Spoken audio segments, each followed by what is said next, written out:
Delhi medical council as such के role क्या होता है? ये जो काउंसिल है क्वाजी जुडिशियल बॉडी है, सरकार ने बनाई है। सर मोस्ट कॉमनली कौन सी स्पेशलिटी के केसेस आपके पास आते हैं? 35 साल का कोई था, वो इतने लाख रुपए कमाता था। अगर वो उसकी डेथ होगी वाले तो 70 साल तक होता तो कितने पैसे कमाता, तो उसके हिसाब से कैलकुलेट किया जाता है। ये बड़ा अनफॉर्चुनेट है, पर ऐसा है यहाँ पे। दे थिंक अगर अस्पताल में आके मरना नहीं चाहिए, इमॉर्टल हो गया भाई, डेथ तो होगी ना, हर केस तो बच नहीं सकता। एक बार अगर केस हो जाए या लीगल नोटिस आ जाए डॉक्टर के पास, तो what is the next step? Where should he go? तो व्हाट आई नॉर्मली से, एक मेरी स्लाइड है कि लॉ इज आइदर ब्लैक और white, but if it is grey then what matters, grey matter. Complaints वाले केसेस देखते हैं, इसके अलावा सर और क्या केसेस आते अगर इन बातों को अमल कर लेंगे तो बिलीव मी 90% केस होंगे नहीं। तो कई केस हमने देखे, डॉक्टर्स अपने आइडेंटिटी खुद नहीं पढ़ पाते।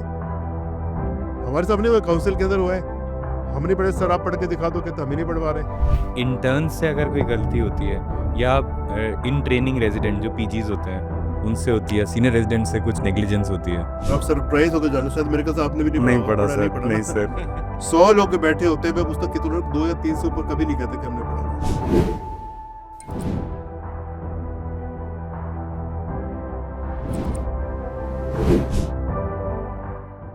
Hello everyone, welcome to Delhi docs, जहां वाइट कोट सिर्फ कहानी की शुरुआत है। Today is a very very important podcast for all of you. जो आज के हमारे गेस्ट हैं doctor Arun Gupta, he is a successful paediatrician and more importantly for us, he is the president of Delhi medical council. आज हमने जो बातें करी हैं वो बहुत इंपॉर्टेंट हैं।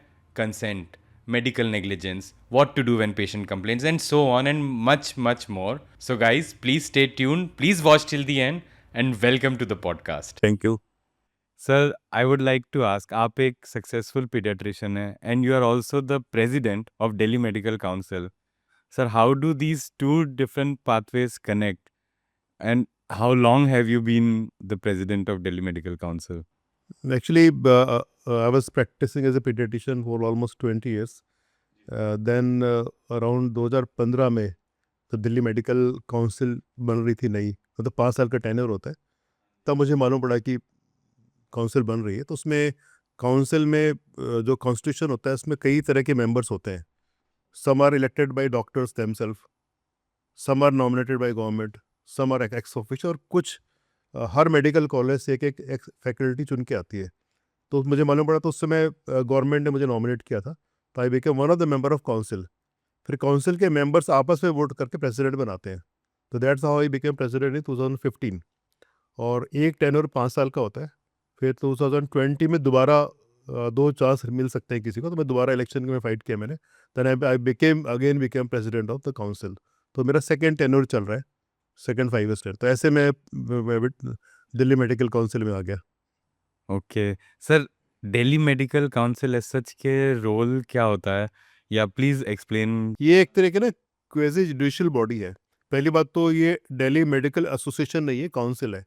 Association is a voluntary body होती है, जो कि कोई भी स्पेशलिटी अपने मेंबर्स के वेलफेयर के लिए बनाती है। ये जो काउंसिल है क्वेजी जुडिशियल बॉडी है, सरकार ने बनाई है।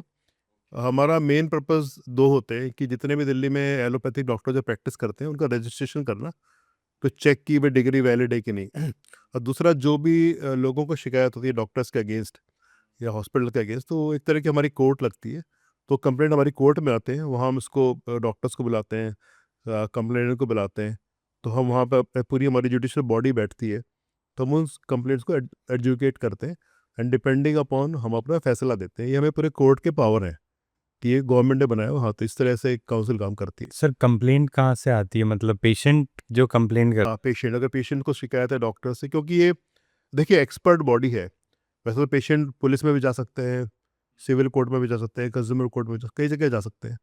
पर क्योंकि मेडिकल साइंस थोड़ा सा कॉम्प्लेक्स साइंस है, उसको समझना एक जो जिस बंदे का पीछे का मेडिकल बैकग्राउंड ना हो, आसान नहीं होता। तो इस मोस्टली ये डॉक्टर्स की बॉडी है, डॉक्टर्स ही होते हैं, एक्सपर्ट्स होते हैं। तो यहाँ कंप्लेंट आती है, तो ये उसको समझ सकते हैं कि भाई, क्योंकि क्या था, लोगों को क्या है, लोगों को तो भाई कुछ भी अगर एडवर्स आउटकम है तो उनके लगेगा नेग्लिजेंस है, फिर डॉक्टर ने मार दिया। पर ऐसा तो नहीं होता। मतलब कॉम्प्लिकेशन क्या है, नेग्लिजेंस क्या है, एक नेचुरल आउटकम क्या है, ये सब चीज़ें होती हैं। तो इसलिए हमें हमें ही देख सकते हैं, तो हम लोग उसको बुला करके, इसलिए ऐसे होते रहते हैं। तो सर आप प्रेसिडेंट बने जब से, तब ऑलमोस्ट 10 years होने आ गए, क्या चेंजेस आए हैं सर? सारा काम हमारा ऑनलाइन है। डॉक्टर का रजिस्ट्रेशन भी अब ऑनलाइन होता है, उनको जाना नहीं पड़ता। आप ऑनलाइन अप्लाई करिए, ऑनलाइन ही इसको डाउनलोड कर लीजिए। हम दूसरा मैंने एक चीज़ देखी कि जब मैं बना प्रेसिडेंट तो जो केसेस आते हैं हमारे पास में, एक चीज़ मैंने नोट करी कि कई बार इनफैक्ट ज़्यादातर केसेस में डॉक्टर्स की गलती नहीं होती, पर कहीं ना कहीं वो प्रोटोकॉल्स और लॉज का उनको पता नहीं होता कि उन पर लॉज कौन से हैं, क्योंकि हमें मेडिकल कॉलेज में पढ़ाया नहीं गया कभी भी, और ना ही कहीं एक जगह लिखा कि मेडिकल लॉ की बुक से पढ़ लीजिए। वो सब बिखरे बिखरे बिखरे 10 जगह के लॉ होते हैं, कई कोर्ट के केसेस होते हैं, कई कन्वेंशनल केसेस होते हैं, उसके बेसिस पे हमारा डिसीजन होता है। तो मैंने एक चीज़ स्टार्ट की, जितनी भी दिल्ली में कॉन्फ्रेंसेस होती हैं, एकेडमिक एक्टिविटीज़ होती है, हमने कंपलसरी कर दिया है इसमें आधा घंटा लेक्चर मेडिकल लॉ पे होता है। कौन लेता है सर वो? ये मोस्टली मैं लेता हूँ या हमारी टीम में से कोई लेता है। तो मैं पिछले कई सालों से ही करते आ रहा हूँ, हर जगह जाके हम आधा घंटा को लॉ पढ़ाते हैं। और इनिशियली लोगों को रेजिस्टेंस था, पता नहीं क्या बताएंगे, पर बाद में बहुत अच्छा रहा, काफ़ी तो पॉजिटिव फीडबैक आ रहे हैं। नाउ पीपल दे रियलाइज कि दे नो कि व्हाट दे डोंट नो। ये उनको बताना राइट, पड़ता है ना, दे राइट। नेवर न्यू कि व्हाट दे डोंट नो। तो ये एक अच्छी बात थी कि अब उसके बाद वो जो मेरा आधा घंटा का लेक्चर होता है, 2-2 घंटे चलता है वो, क्योंकि क्वेश्चंस इतने सारे होते हैं इसके बाद में।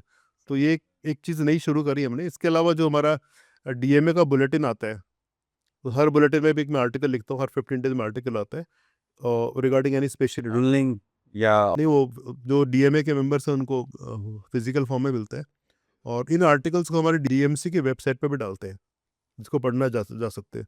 और इसके अलावा जितने भी केसेस दिल्ली मेडिकल काउंसिल में आते हैं, हर केस को हम वेबसाइट पे डाल देते हैं डिटेल में, कि शुरू से लेके क्या क्या कंप्लेंट थी, कैसे इसको प्रोसेस किया गया, क्या फाइनल आउटकम था। तो नॉलेज के लिए सारे की सारी चीज़ें हमने कर दी है वहाँ पे। सर दिल्ली में कोई प्रैक्टिस कर सकता है without getting registered in Delhi medical council? अगर आप जो मॉडर्न मेडिकल साइंस कहते हैं, मुझे एलोपैथी भी कहते हैं, आप unless you are registered with Delhi medical council you can not practise. ये लॉ है यहाँ का। इनफैक्ट हर स्टेट में रजिस्ट्रेशन कराना पड़ता है, बहुत ज़रूरी है, इसके बिना प्रैक्टिस नहीं कर सकते। और सर जैसे कुछ तो गाइडलाइंस होती हैं, जो एनएमसी की गाइडलाइंस इतनी बार आती हैं कॉमनली, और ये कुछ लॉज हैं, सर ये कहाँ पे डिफरेंशिएट होता है? देखो क्या होता है, लॉ अलग होते हैं, एथिक्स अलग होते हैं। लॉ क्या होते हैं, कोई चीज़ पार्लियामेंट से या कानून बना दी गई जिसको आपको फॉलो करना है, दे आर डिफाइंड, और उसका उनका वायोलेशन का पनिशमेंट भी डिफाइंड होता है, that is law. Ethical issues क्या होते हैं, कोई भी एक बॉडी होती है, जैसे मेडिकल कम्युनिटी है या सी है या लॉयर्स है, वो अपने मेंबर्स के लिए कुछ कोड ऑफ कंडक्ट जारी करते हैं, जो कहते हैं ये एथिक्स से आपको फॉलो करना होगा। अब नॉर्मली जो ethical violations are not punishable, क्योंकि दे आर लॉ में डिफाइंड नहीं होते, पर मेडिकल साइंस में violation of ethics also punishable. Okay. जैसे आपने डिग्री प्रॉपर नहीं लिखी, या जो डिग्री आपके पास नहीं उसको आपने क्लेम कर लिया, या कट्स एंड कमीशन में चले गए, या जो भी तरह की जिस तरह की चीज़ आपने मेडिकल सर्टिफिकेट दे दिया विदाउट प्रॉपर एग्जामिनेशन और समथिंग, तो ये अगर इस तरह का आप एथिकल वायलेशन है तो ये भी पनिशेबल है। तो एमसीआई कोड ऑफ एथिक्स आया था 2002 में, उसमें सारा कुछ लिखा हुआ है। बल्कि इनफैक्ट मैं अपने हर कॉन्फ्रेंस में डॉक्टर से पूछता हूँ जा करके कि भाई किस किसने एमसीआई कोड ऑफ एथिक्स पढ़ा है, और आप सरप्राइज होकर जाना, शायद मेरे ख्याल से आपने भी नहीं पढ़ा नहीं होगा, पढ़ा पढ़ा नहीं सर, पढ़ा नहीं ना। सर। 100 लोग बैठे होते हैं, मैं पूछता कितने, 2 या 3 से ऊपर कभी नहीं कहता कि हमने पढ़ा हुआ है, जबकि ये आपकी डेली प्रैक्टिस को गवर्न करने की गाइडलाइंस हैं, और उनका वायलेशन भी पनिशेबल है। ये बहुत बड़ी आयरनी है, मैं सबसे कहता हूँ पढ़ लो, क्योंकि प्रॉब्लम पता है कि अगर आप तो नहीं पढ़ोगे, और जो आपके केस करेगा वो जरूर पढ़ के आएगा उसको। वो पहले दिन चेक कर लेगा आप रजिस्टर्ड हो कि नहीं, आपकी डिग्री ये है कि नहीं, आपने ये लिखा, तो आपके लिए जानना बहुत ज़रूरी है। तो इनफैक्ट अभी 2023 में गवर्नमेंट ने इसका नया वर्जन निकाला था, एनएमसी कोड ऑफ एथिक्स, पर वो किसी वजह से वो बाद में विड्रॉ कर लिया है। दोबारा जब आएगा वो अपडेटेड वर्जन इसी का। सर तो एनएमसी का क्या रोल है दिल्ली में जो प्रैक्टिस कर रहे हैं? एनएमसी हमारी नेशनल बॉडी है, तो जितने एनएमसी तो सारे मेडिकल कॉलेज वगैरह भी देखते हैं, मेडिकल एजुकेशन देखते हैं, पोस्ट ग्रेजुएट एजुकेशन भी देखते हैं, वो सारे रूल्स बनाते हैं। स्टेट मेडिकल काउंसिल किसी स्टेट की होती है, तो इसके ऊपर अगर एपेलेट अथॉरिटी है वो नेशनल मेडिकल कमीशन होती है, तो अपने रूल्स अलग से बनाती है। सर ये क्रिमिनल और सिविल केसेस में फॉर अ डॉक्टर कैसे डिफरेंशिएट करते हैं? कि सिविल केस मोटा मोटा ये है जहाँ पे अगर आप गिल्टी होते हो, तो ये तो आपका नाम कैंसिल होता है पर पर्टिकुलर ड्यूरेशन, ये आपके अगेंस्ट फाइनेंशियल कॉम्पनसेशन होती है, जेल नहीं होती। जहाँ क्रिमिनल लाइबिलिटी थी वहाँ जेल भी हो सकती है, इम्प्रिजनमेंट भी हो सकता है। तो एक सेक्शन 304 ए था पहले वाले आईपीसी के अंदर, उसमें ये एक प्रोविजन था कि anyone cause death due to rash and negligent act not amounted to culpable homicide, that person can be imprisonment for up to 2 years और फाइन और बोथ। तो ये इसकी हिस्टोरिकल वो है। जैसे कि आपने दो फेमस केस थे, Suresh Gupta versus government of NCT and बाद में जैकब मैथ्यूज केस। अब ये दो केस इसलिए बहुत प्रोमिनेंट थे कि सबसे पहले सुरेश गुप्ता में एक डॉक्टर के अगेंस्ट क्रिमिनल केस लगाया गया था 304 में, जहाँ पे आप अरेस्ट हो सकते हो। वो केस काफ़ी लंबा चला, बाद में सुप्रीम कोर्ट तक गया, काफ़ी डिबेट हुई। और उस केस में हुआ यह था कि एक प्लास्टिक सर्जरी हुई थी नेजल डिफॉर्मिटी के लिए, and during surgery patient aspirate कर जाता है और उसकी डेथ हो जाती है। तो एक तो ये एलिगेशन था कि डॉक्टर्स की नेग्लिजेंस से डेथ हुई है, और बाद में ये मालूम पड़ा कि जो एंडोटेकल ट्यूब थी नॉन कव्ड थी, साइज छोटा था इसलिए कर गया वट। पर उसमें ये था कि जो डिबेटेबल इशू था कि क्रिमिनल होना चाहिए कि नहीं होना चाहिए। एनीवे उस केस में क्रिमिनल पार्ट हट गया था। उसके बाद 1 साल बाद अलग केस हुआ, ये जैकब मैथ्यूज केस। ये लुधियाना का केस था, वहाँ पे वार्ड में ऑक्सीजन खत्म हो जाती है और किसी की डेथ हो जाती है।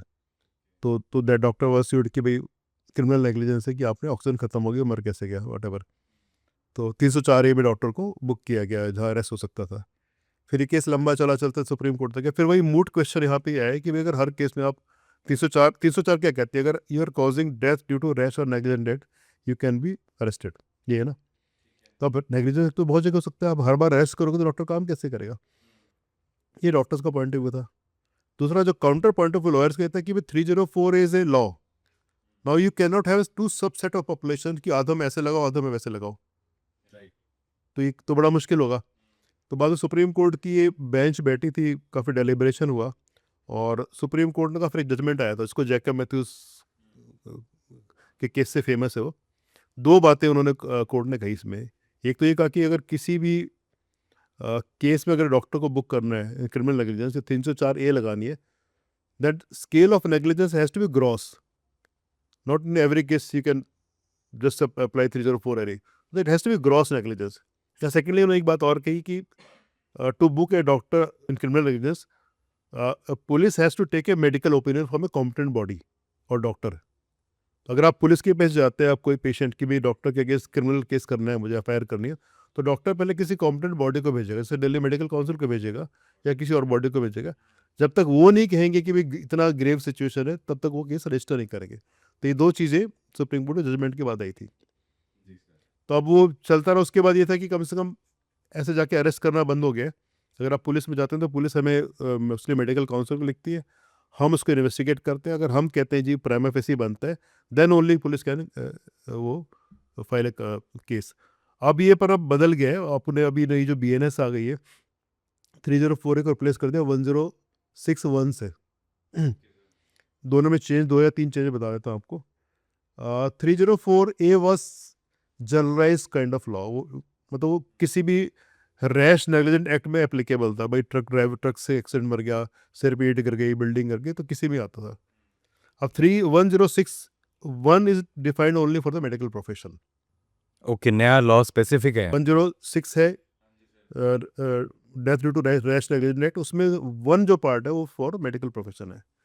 दूसरा, पहले 304A में ये था कि जो पनिशमेंट था इधर फाइन और इम्प्रिजनमेंट और बोथ। अब इन्होंने फाइन एंड इम्प्रिजनमेंट कर दिया है। If A doctor is convicted in 1061A, imprisonment is compulsory कर दिया। ये थोड़ा सा कुछ चेंजेस आए हैं इसके अंदर, तो ये क्रिमिनल लॉ ऐसा कहता है। सर, ये एक तो आपने जैसे बोला कि एक law can not be different for different set of populations, तो medical law as such defined है हमारे डॉक्टर्स के लिए। लॉ जो कैसे कि जब मैं लॉ पढ़ता हूँ और पढ़ाता हूँ डॉक्टर्स जा करके भी कैसे करना, तो मुझे कहीं ऐसा कोई लॉ एक जगह लिखा नहीं मिलता। अब क्या होता है, लॉ टॉट है जो हर सिटीजन को एप्लीकेबल होता है, ठीक है, वो एप्लीकेबल होता है। बहुत सारे सुप्रीम कोर्ट के जजमेंट्स हैं, जैसे कंसेंट पे जजमेंट है, प्रभावन चड्ढा वर्सेस समीरा कोहली केसेस। तो ऐसे बहुत सारे केसेस हैं, उनको इकट्ठा कर करके 3 इंटरनेशनल फेमस केस है, बोलम टेस्ट है, पैट्रिक बेलिथो है, मोंटेगेमरी है। तो ऐसे सारे बहुत सारे केसेस पर सबसे इंपॉर्टेंट बता रहा हूँ कि जो लॉ है, लॉ इज कॉमन सेंस। आप अगर अपनी बात को जज के सामने कन्विंसिंग वे में कन्विंस कर सकिए आपने पर्टिकुलर सिचुएशन में ऐसा क्यों किया, तो कोई दिक्कत नहीं होगी। मतलब लॉ के डिफाइन ना होने के दोनों फायदे हैं। सब्जेक्टिविटी है पूरी, सब्जेक्टिविटी में फ़ायदा भी है, नुकसान भी है। अगर जज का मूड ख़राब है तो कुछ भी कर सकता है, पर सब्जेक्टिविटी में आपको पॉसिबिलिटी भी है कि आप अपनी बात को एक्सप्लेन कर सकें।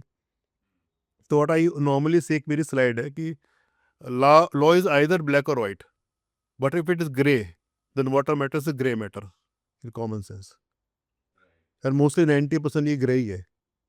तो अगर हमारी काउंसलर हम बुलाते हैं और वो डॉक्टर में सिचुएशन को एक्सप्लेन करता है कि इस सिचुएशन में पेशेंट के लिए बेस्ट था इसलिए मैंने ऐसा किया, आउटकम तो कुछ भी हो सकता है, तो हम मानते हैं कि नेग्लिजेंस नहीं था। परफेक्ट। सर, ये जो आपने एग्जांपल्स लिए वर्ल्ड फेमस टेस्ट्स के और केसेस के, इनके बारे में सर थोड़ा एक्सप्लेन। देखिए, 3 जो लैंडमार्क केस कह सकते हैं जो कहीं ना कहीं हमारी पूरी मेडिकल नेग्लिजेंस की साइंस को, प्रोटोकॉल्स को ये डिफाइन करता है। सबसे पहले बोलम टेस्ट है, वो तो नाम सुना होगा, फ्रेन हॉस्पिटल लंदन का। मिस्टर बोलन was a case of schizophrenia. तो सिजोफ्रेनिया का उस समय भी एक ट्रीटमेंट था, ईसीटी, इलेक्ट्रोकन्वल्सिव थेरेपी, वो दे करके ठीक करते थे। And this gentleman was also subjected to ECT. अब during ECT he develops fracture, acetabular fracture. तो किसी ने उसको ये कहा कि अगर आपको ड्यूरिंग ईसीटी मसल रिलैक्सेंट दे देते तो आपको नहीं होता ऐसा। ठीक है। तो उसने जाके कोर्ट में केस कर दिया, डॉक्टर के केस, कि भाई मेरे को आप मसल रिलैक्सेंट नहीं दिया इसलिए मेरे को फ्रैक्चर हो गया। उस टाइम ये पहला अपने आप में ऐसा केस किस जज के सामने आया था जहाँ डॉक्टर को सू किया गया था। उसको पता है डॉक्टर को, जज को समझ नहीं आया कैसे करें। तो जज ने क्या किया, कुछ डॉक्टर्स की कमेटी बना दी, 8 डॉक्टर थे प्रिसाइसली, कि आप बताओ उसमें देना चाहिए था नहीं देना चाहिए था। उन्होंने डेलिब्रेट किया तो कुछ डॉक्टर्स ने कहा कि भाई मसल रिलैक्सेंट देना चाहिए था, फ्रैक्चर नहीं होता। कुछ ने कहा था नहीं देना चाहिए, उसके अपने साइड इफेक्ट है, ये हो सकता था। तो ना स्प्लिट वर्डिक्ट आया। तो उस केस में जो जजमेंट आया बोलम टेस्ट में, जज ने कहा कि भाई in situation a doctor can have 2 options, दे भी सकते नहीं दे सकते। तो ना doctor has a right to choose option A और B as long as both are acceptable by medical community. Okay. अब बोलम में कुछ ने कहा देना चाहिए, कुछ ने कहा नहीं देना चाहिए, दोनों एक्सेप्ट तो करते हैं ना। तो यहाँ पे डॉक्टर का राइट है, कोई भी ऑप्शन चूज कर सकता है, दोनों एक्सेप्टेबल होने चाहिए।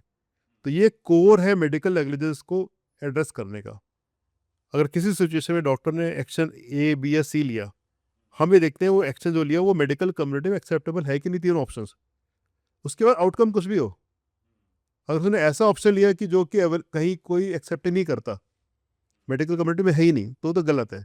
पर आपने सर्जरी करनी है नहीं करनी है, दवाई एक्स देनी है वाई देनी है, तो स्प्लिट वर्सलिटी हो सकता है। तो इसमें अगर आउटकम कुछ भी हो, डॉक्टर कभी गिल्टी नहीं माना जाएगा। That is the core of बोलम टेस्ट। तो ये हर जगह अप्लाई एप्लीकेबल होता है। इसमें देखो, बोलम में हम क्या देखते हैं, वी डोंट एक्सपेक्ट बहुत high standard of care, but we won't go with the very low standard of care also. भाई कहीं ना कहीं एक्सेप्टेबल होना चाहिए।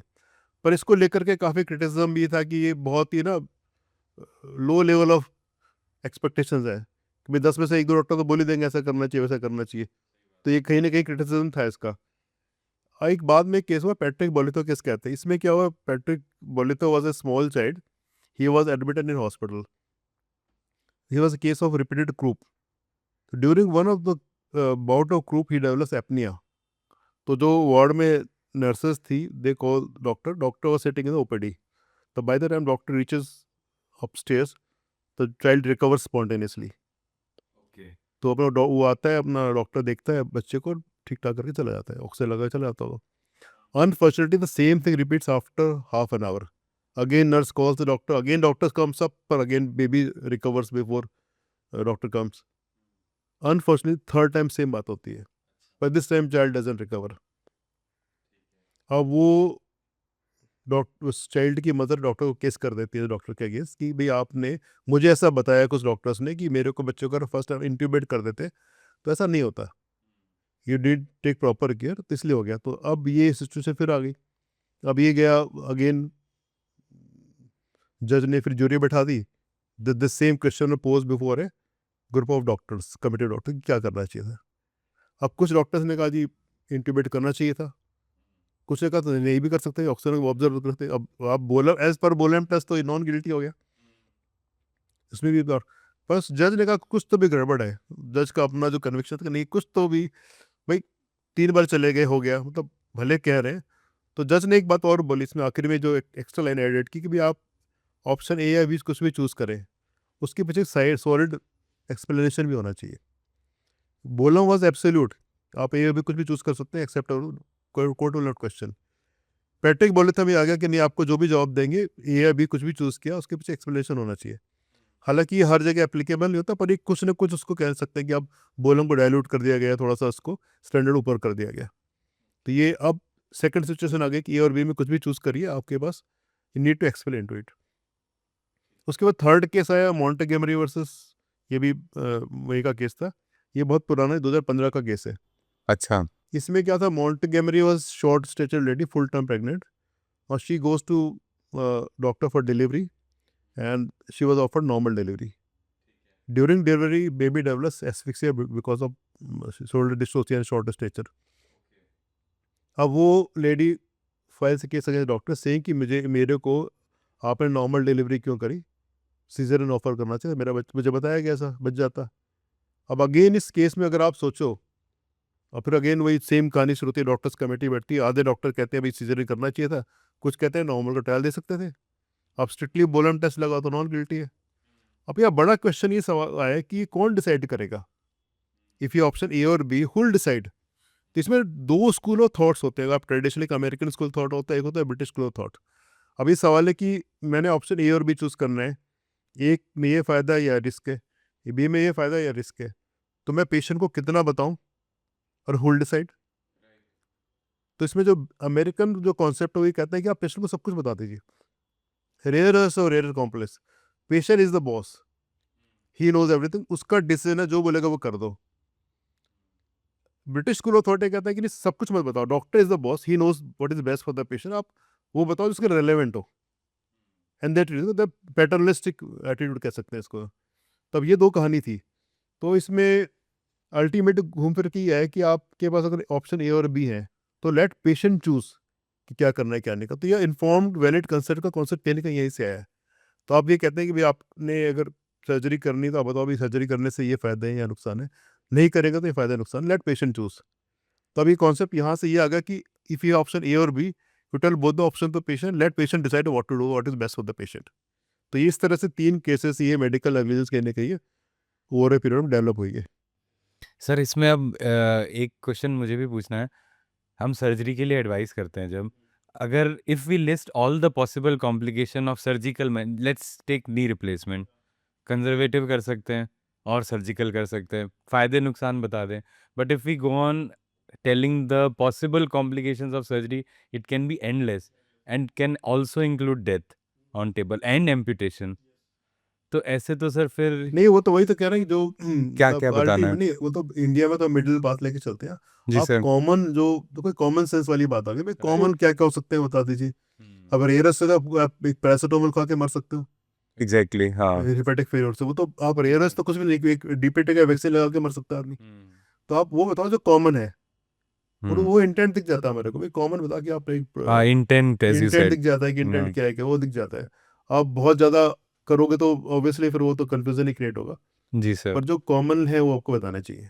सर मोस्ट कॉमनली कौन सी स्पेशलिटी के केसेस आपके पास आते हैं? सबसे कॉमन आते हैं ऑप्शन गायनी के। ओके। सबसे ज़्यादा वो इंडिया में नहीं पूरी दुनिया में ये ट्रेंड है। इसका एक रीज़न ये कि एक तो अगर कोई लेडी प्रेग्नेंट होती है, in fact you are dealing with two lives. दूसरा ठीक है, दूसरा Right. इसमें अनएक्सपेक्टेड इवेंट्स कभी भी हो जाते हैं, रात को 2 बजे भी आप इमरजेंसी में भी रेगुलर काम कर रहे होते हो। और तीसरा ये, क्योंकि जब प्रेगनेंसी एंड डिलीवरी एक normal process, not a disease, healthy person होते हैं ना, तो आप मेंटली प्रिपेयर नहीं होते किसी रॉन्ग आउटकम के लिए। एग्जैक्टली। अगर आप बीमार और आईसीयू में एडमिट, तो आप लगता हो सकता है, पर वहाँ पे नॉर्मल आदमी आता है बच्चे के लिए और उसमें कुछ गड़बड़ हो जाता है ना, मदर बच्चा दोनों अब हेल्दी चाहिए, तो थोड़ा सा ये इमोशनल ज़्यादा होता है। तो ये सबसे ऑप्शन गैनी के साथ है। बाकी तो सर्जिकल केसेस हैं, सारी ब्रांचेस के हैं। और जो एरियाज ऑफ जो है जहाँ मैक्सिमम केसेस होते हैं, आईसीयूज का बहुत है, क्योंकि ऑब्वियसली डेथ रेट वही होता है सारा। कैजुअलिटी में बहुत केसेस आते हैं, क्योंकि इमरजेंसी टैकल करना होता है वहाँ, अगर आपने ठीक से नहीं किया तो चार्ज ऑफ एटमॉस्फेयर होता है। स्पेशली गवर्नमेंट फैसिलिटी की बात करो, जहाँ पे आपकी फैसिलिटीज थोड़ी सी लिमिटेड होती हैं। ये दो एरियाज है जहाँ हमारे मैक्सिमम केसेस आते हैं। सर कॉमनली केसेस कौन से आते हैं, इफ आई मे आस्क? ये स्पेशलिटी वाइज ही होते हैं। Okay. मतलब देखो सबसे ज्यादा देखो मैक्सिमम केसेस क्या होते हैं, अगर मैं केसेस ज़्यादातर तो लोगों को पता नहीं होता है कि भी नेग्लिजेंस क्या है, कॉम्प्लिकेशन वो तो कि जो अस्पताल में गए थे डॉक्टर ने मार दिया, ये तो डॉक्टर ने मार दिया, राइट, ये होता ना। चाहे वो तो ब्रॉड डेड भी हो। कुछ नहीं बुरी ब्रॉड डेड नहीं भाई यार, डे थिंक यार अस्पताल में आके मरना नहीं चाहिए, इमॉर्टल हो गया भाई, डेथ तो होगी ना, हर केस तो बच नहीं सकता। अब हॉस्पिटल में आ गए, हॉस्पिटल में चले, तो वो उनको एक्सेप्टेबल नहीं होता। मुझे लगता है इसके ना एक पूरी रीजन है, तो बट आई थिंक कि क्यों ऐसा हो रहा है आजकल। मुझे ऐसा लगता है, मेरा पर्सनल व्यू कि 90s के बाद, 1990s के बाद मैंने एक चीज़ देखी कि जो medical science is victim of its own success कहीं ना कहीं। Okay. The last 3 or 4 decade में जो मेडिकल साइंस ने बहुत तरक्की कर ली हमारी, now we are at par with any other country in the world. आपको बताइए, सब कुछ हम करते थे, दुनिया में कोई कंट्री कर रहा है, पर सोसाइटी कहीं ना कहीं प्रोग्रेस नहीं कर पाई। अब समझो, जैसे मान लो 1990s में कोई चीज़ अवेलेबल नहीं थी, मान लो प्री टर्म बच्चा है 700-800 ग्राम का, उसका ट्रीटमेंट अवेलेबल नहीं था, तो one would resign to fate कि 700-800 बच्चा बचना तो है नहीं। ठीक। अब क्या हुआ, 2-3 डिकेड्स में अच्छी नर्सरी की आ गई, NICU आ गई, अब बच्चे बच जाते हैं, बच सकते हैं, पर वो कॉस्ट बहुत ज़्यादा है उनकी। अब क्या है कि जो आप मेडिकल साइंस तो यहाँ से यहाँ चली गई, और सोसाइटी यहाँ से यहाँ आ पाई कि भाई अगर आपका पर डे का खर्चा वाला 20,000 रुपये का पड़ा नर्सरी में, पर हमारे ज़्यादातर लोग कैपेबल नहीं है। बिल्कुल। अब उनको चीज़ नज़र तो आ रही है कि अवेलेबल है, पर हाँ। अफोर्डेबल नहीं है, Right. एक्सेसिबल। तो उनको फिर क्या करते हैं भाई, इलाज तो करवाना है, जबरदस्ती जाकर लटा देते हैं, कुछ भी करते हैं, कहीं से बोरो करते हैं, कुछ भी करते हैं। फिर जब आउटकम उनके मन का नहीं आता, फिर मैंने तो पैसे भी लगा दिए, मैं तो दुखी भी रहा, और फिर वो कहने की फ्रस्ट्रेशन निकलती है। तो ये जो गैप आ रहा है ना सोसाइटी में, जब तक Yes, sir. पेशेंट अपने पॉकेट से पे करते रहेंगे, तब तक मुझे लगता है दिक्कत हो। जब तक ये या तो गवर्नमेंट स्ट्रक्चर में इतना ज़्यादा फैसिलिटी अवेलेबल हो, या इंश्योरेंस बेस्ड चीज़ हो, आपको अपने पॉकेट से पे करना पड़ा और आउटकम आपको मिल नहीं रही, और वो आपकी पॉकेट अलाउ नहीं करती। और अगर अमेरिका में 50 लाख का इलाज है, इंडिया में 5 लाख में भी कर दो उसको, पर पब्लिक 50,000 से ऊपर के तैयार नहीं है, फर्क है ना हमारे। तो गैप बहुत ज़्यादा है। तो ये जो रीज़न है, मुझे लगता है कहीं ना कहीं मेन रीज़न ये है। अब क्या है कि एक दो कंट्रास्टिंग फैसिलिटी अवेलेबल, एक तो 5 स्टार है कॉर्पोरेट हॉस्पिटल जैसे आप लोगों के अपोलो जैसे, जी सर। या दूसरे बिल्कुल सरकारी है। अब 5 स्टार में सब कुछ अवेलेबल है, पर वो कॉस्ट प्रोबेबिलिटी 5 स्टार है कॉस्ट। सरकारी में कुछ भी अवेलेबल नहीं है, बहुत दिक्कत है, पर वो अफोर्डेबल है, एक्सेसिबल है। अब प्रॉब्लम यहाँ पे आ जाती है सारी। तो ये मुझे लगता है ये कि जो इस तरह का, सरकारी में जाएंगे तो फैसिलिटी नहीं है इसलिए केस कर देंगे, सरकारी प्राइवेट में जाएंगे तो जितने पैसे लग गए फिर भी ठीक नहीं हुआ, तो फ्रस्ट्रेशन होगी। तो दोनों जगह कारण अलग अलग है इसके।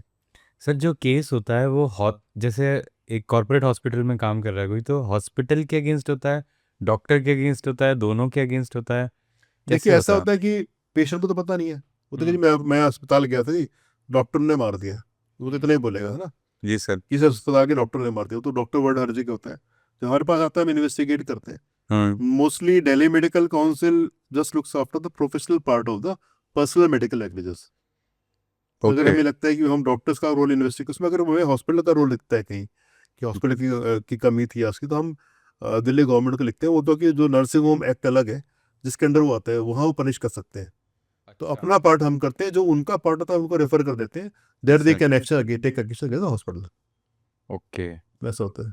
और सर एक चीज़ और थी, वाइकेरियस लाइबिलिटी हम पढ़ते थे। हाँ, वाइकेरियस लायबिलिटी ऐसी होती है कि मान लो एक केस है, उसमें अगर कुछ नॉर्मली कंज्यूमर कोर्ट ने कहा जी इतने की आपको इतने पैसे की लायबिलिटी बनती है, तो उसमें हॉस्पिटल का भी पार्ट होता है कि भाई उसकी वही फैसिलिटी नहीं थी या ये गलत था उसमें था, तो कुछ पोर्शन उसको हॉस्पिटल को बियर करना पड़ेगा, कुछ डॉक्टर को करना पड़ेगा। तो जो हॉस्पिटल वाला पार्ट है that is vicarious responsibility. Okay. और सर इंटर्न से अगर कोई गलती होती है, या इन ट्रेनिंग रेजिडेंट जो पीजीज होते हैं उनसे होती है, सीनियर रेजिडेंट से कुछ नेग्लिजेंस होती है, देखिए इसका ना उसका अलग क्या अलग रहता है? दो अलग अलग पार्ट हैं। देखो तो इंटर्न तो एक तरह का बिल्कुल प्राइमरी ट्रेनी है, तो वो तो किसी डॉक्टर के अंडर ही काम करेगा पूरा। इंटर्न होगा इवन JRB। हाँ तो ये इनकी कोई भी प्राइमरी रिस्पॉन्सिबिलिटी हम लोग नहीं मानते। जी सर। ये इनके जो उसके इमीडिएट सुपीरियर है उसकी जिम्मेवारी का, वो तो ट्रेन ही है, आपको देखना होगा। और इसके अलावा जो ये हमने देखा, आपने क्वेश्चन में सही पूछा कि SR की कितनी रिस्पॉन्सिबिलिटी होती है। अब कई जगह ऐसा देखने हमारा, खासकर गवर्नमेंट सेक्टर में, कि रात को ड्यूटी में SR ही होते हैं हर जगह, सारा का वही कर रहे होते हैं। प्राइवेट में भी ऐसा है। कई जगह वो कंसल्टेंट को कॉल ही नहीं करते, या सिस्टम ऐसा बना रहा है कि उनको कॉल ही नहीं कर सकते। तो अगर एसआर इसकी गलती है तो वहाँ खाली उसकी नहीं मानी जाएगी, जिसके अंडर एडमिट है कंसल्टेंट भी जिम्मेवार माना जाता है। तो ओके यूनिट पूरी मानी जाती है, क्योंकि आपके अंदर कंबाइंड एडमिट है वो। आपने कल्चर कहीं ऐसा बना लिया कि उसको बेचारा कॉल करता नहीं या आप आते नहीं, तो आपकी जिम्मेवारी सबकी बनती है। तो पूरी की पूरी यूनिट की रिस्पॉन्सिबिलिटी है, एसआर की भी है पर उसकी उतनी नहीं है, क्योंकि एसआर भी ऑफकोर्स एमडी तो कर चुके होंगे, राइट पर कंसल्टेंट भी रिस्पॉन्सिबल है अगर कुछ समथिंग गोज रॉन्ग। सर एक बार इन्फॉर्म्ड कंसेंट के बारे में भी थोड़ा और बता दीजिए देखिए, प्लीज। आप मैं कंसेंट के बारे में बताता हूँ। कंसेंट क्या होता है, आप लॉ ये कहता है कि आप किसी के शरीर को टच नहीं कर सकते उसके इजाज़त के बिना। That is the basic of consent. अब मेडिकल साइंस में रोज का इशू आता है कि आपने कंसेंट लिया कि नहीं लिया, तो इसमें एक हमारे लॉ में कहीं नहीं लिखा है मेडिकल अच्छा। कंसेंट क्या होता है, पर एक सुप्रीम कोर्ट का जजमेंट है परमा मनचंदा वर्सेस समीरा कोहली केस, हर डॉक्टर को पढ़ना चाहिए। 10 या 12 पॉइंट सुप्रीम कोर्ट ने लिखे हुए, तो वो सारा एक तरह का हमारी ये कैसे गाइडलाइंस है कंसेंट को लेके। अब कंसेंट लॉ ये कहता है कि किसी से सहमति से आपको काम करना, उसकी सहमति के बिना नहीं कर सकते, दैट इज अ कंसेंट। पर सहमति प्रूव कैसे होगी आपको, इसलिए रिटर्न कंसेंट लेना होता है। अब कंसेंट के दो पार्ट इंपॉर्टेंट है। एक तो एक consent has to be informed consent, so it has to be valid consent. Okay informed जो हमने बात अभी की, इसको इन्फॉर्मेशन होनी चाहिए पेशेंट को कि मैं अगर ये प्रोसेस कर रहा हूँ आपकी बॉडी में तो उसके क्या फायदे, उसकी ज़रूरत है कि नहीं, ज़रूरत क्यों है, उसके क्या फ़ायदे हैं, क्या क्या साइड इफेक्ट हो सकते हैं, नहीं करने के क्या कॉन्सिक्वेंस हो सकते हैं, ठीक और है उसका ऑल्टरनेट प्रोसेस क्या है। ये 5 चीज़ें आती हैं, that is the informed consent. Right अगर इनमें 5 में से कोई भी एलिमेंट मिसिंग है तो कॉन्फर्म कंसेंट आपको इन्फॉर्म नहीं माना जाएगा।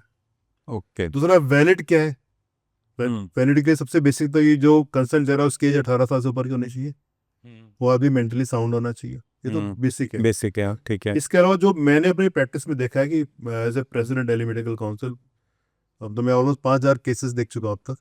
अच्छा तो उसमें सबसे ज़्यादा गलतियाँ जो कंसर्न में करते हैं, मुझे 5 जगह नजर आई जहाँ लोग गलतियाँ करते हैं। जी सर सबसे पहले, consent has to be person specific. जिस सर्जन के नाम से कंसेंट होगा सर्जरी वही करेगा, दूसरा नहीं कर सकता। एटलीस्ट ओटी के अंदर जरूर होना चाहिए अगर टीम का पार्ट है तो।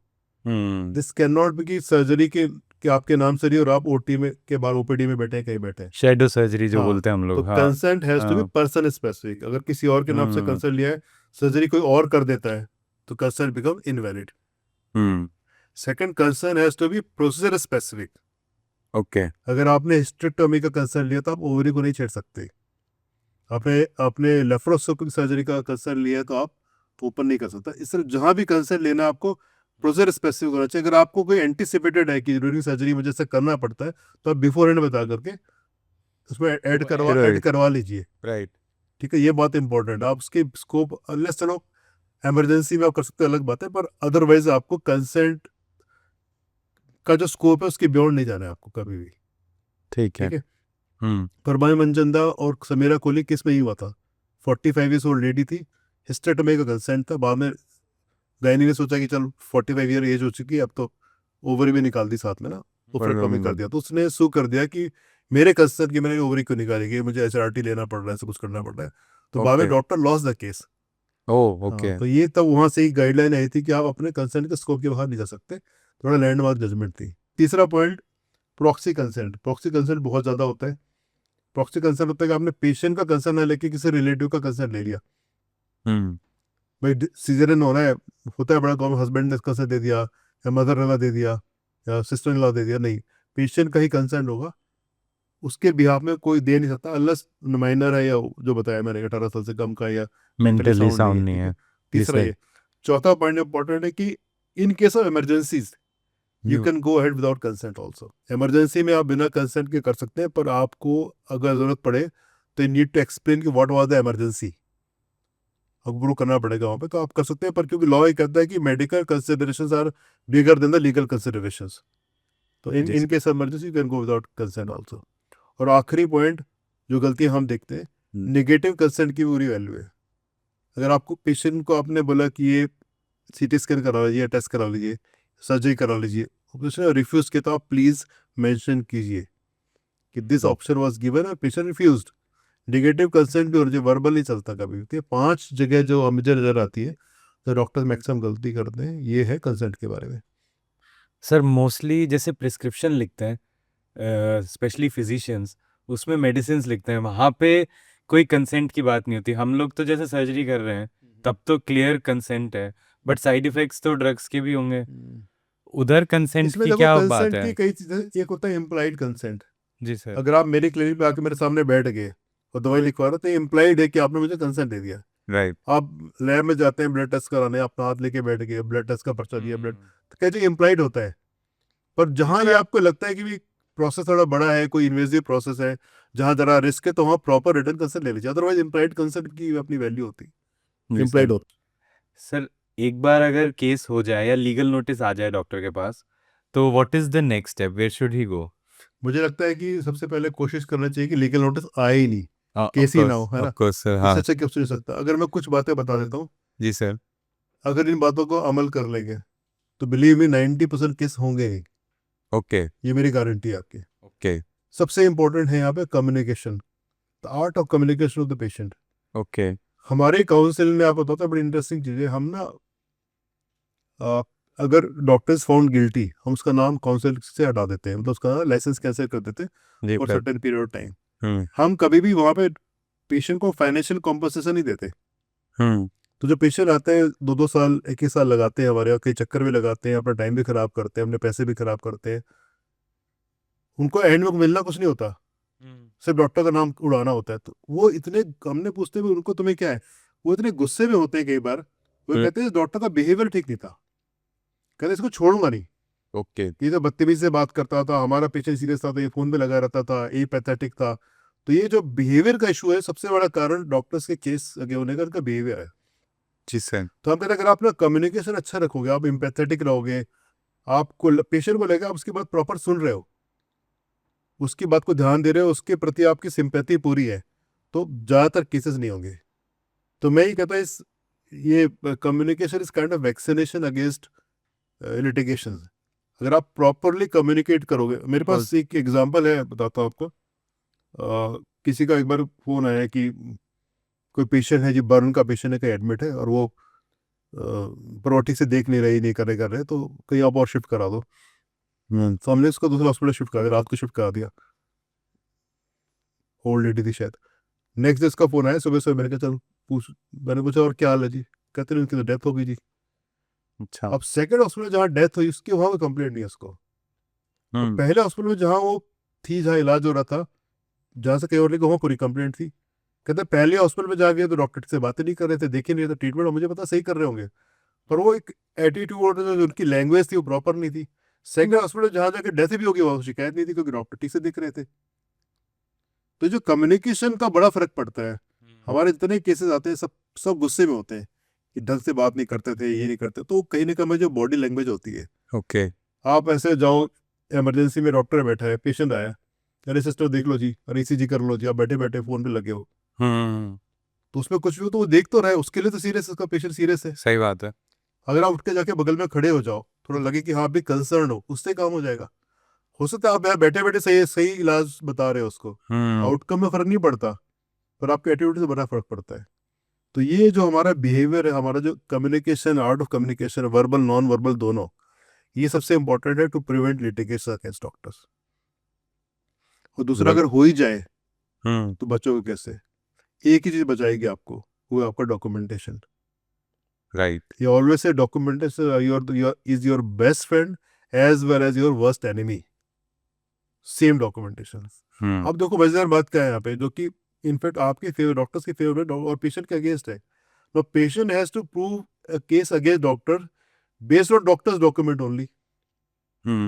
आपके डॉक्यूमेंट पे उसको आपके केस प्रूव करना है अपना केस।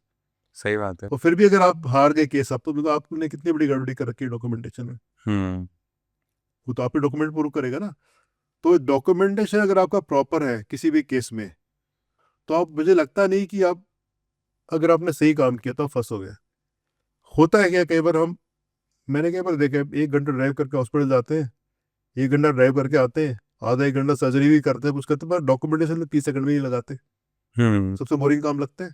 बिल्कुल। जब इतना मेहनत करते हैं, आप सर्जरी भी करते हैं, तो आप कम से कम डॉक्यूमेंटेशन में 2-3 मिनट 5 मिनट लगाइए बैठ के, क्योंकि जो लिखा है वही माना जाता है एंड में। सब कुछ आपने कर दिया और आपने नहीं लिखा, तो उसकी कोई वैल्यू नहीं।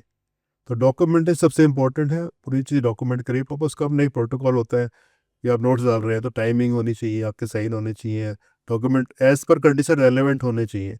ऐसा नहीं कि कुछ भी लिख दिया। आपके डॉक्यूमेंट, नर्सेज के डॉक्यूमेंट आपस में मैच भी करने चाहिए, रीडेबल होने चाहिए। ओके। ये बड़ी दिक्कत है, इतनी कई बार हैंड राइटिंग इतनी खराब होती है कि रीडेबल ही नहीं होती। मतलब कई केस हमने देखे, डॉक्टर्स अपनी हैंड राइटिंग खुद नहीं पढ़ पाते।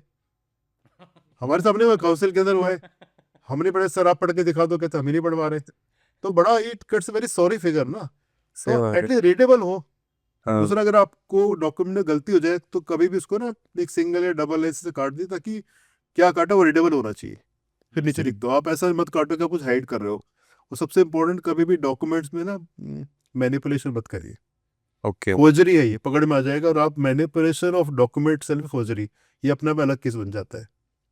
ऑनेस्टली आप ऑनेस्टली काम करिए, ऑनेस्टली डॉक्यूमेंट करिए। आपको अगर आपके इंटेंट ठीक है, आपने एज पर प्रोटोकॉल काम किया है, तो वट एवर आउटकम आपको कोई कुछ बिगाड़ नहीं सकता, क्योंकि लॉ ऐसा कहता है। अदरवाइज आप तो काम ही नहीं कर सकते कभी भी।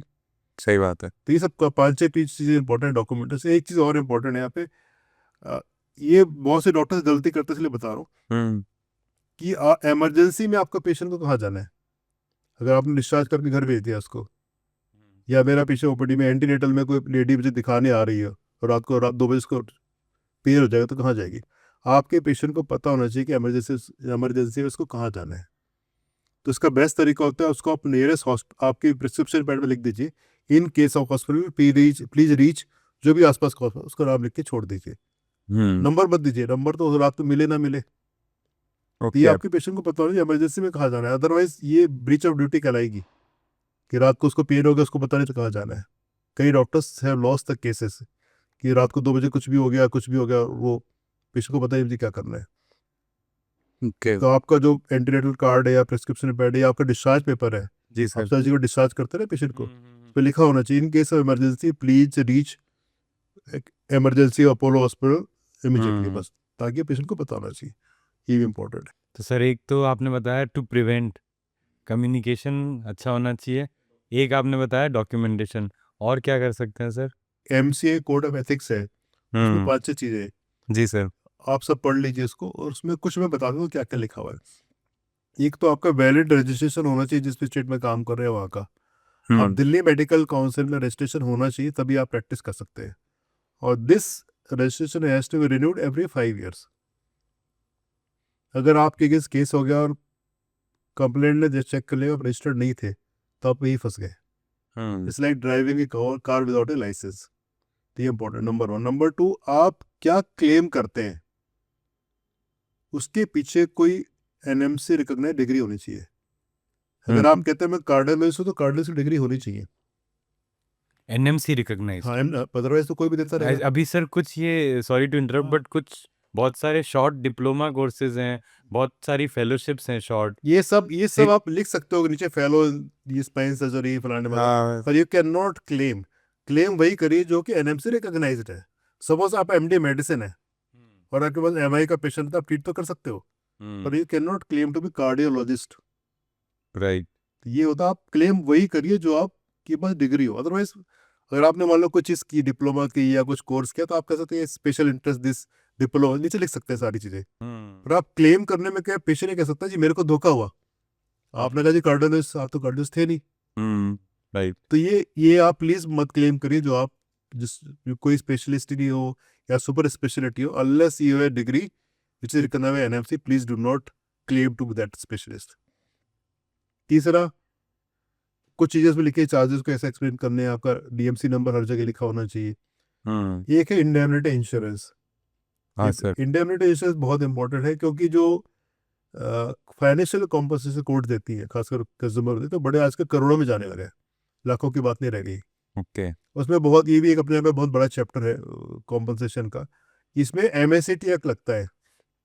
MACT एक्ट वही जो लगता है जो कि ड्राइविंग में जो व्हीकल्स के ऊपर लगता है, अगर कोई ट्रक के नीचे आके मर गया तो सेम यहाँ भी लगता है। ओके। अनफॉर्चुनेटली इसमें दिक्कत यहाँ पे है कि जो अमाउंट ऑफ कॉम्पनसेशन दिया जाता है, that is not based on your degree of negligence, it is other based on financial capacity और विक्टिम। ओ, विक्टिम कितना की, हाँ, केपेबल हाँ। है? मान लो ओके 35 साल का कोई था, वो इतने लाख रुपए कमाता था, अगर वो उसकी डेथ होगी वाले, तो 70 साल तक होता तो कितने पैसे कमाता, तो उसके हिसाब से कैलकुलेट किया जाता है। तो ये ओके बड़ा अनफॉर्चुनेट है, पर ऐसा है यहाँ पे। ओके तो अब सवाल ये था कि फिर आप इंश्योरेंस कराओ कितना, हम्म कुछ फिक्स तो है नहीं। ये तो फिर हम कहते हैं अगर आपका जो स्ट्रक्चर, ऐसे आप सर्जन है और बड़े बड़े हॉस्पिटल में करते हैं जहाँ पे काफी कैपेबल लोग आते हैं, तो आप करोड़ों में इंश्योरेंस कराइए।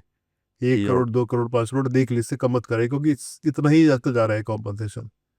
हालांकि जज का डिस्क्रिप्शन होता है, पर ये लॉ ऐसा कहता है। Got it. इसमें तो काफी, मतलब मैंने क्रिटिकल आर्टिकल्स भी लिखे हैं डीएमए बुलेटिन में कि इसको ठीक करना चाहिए।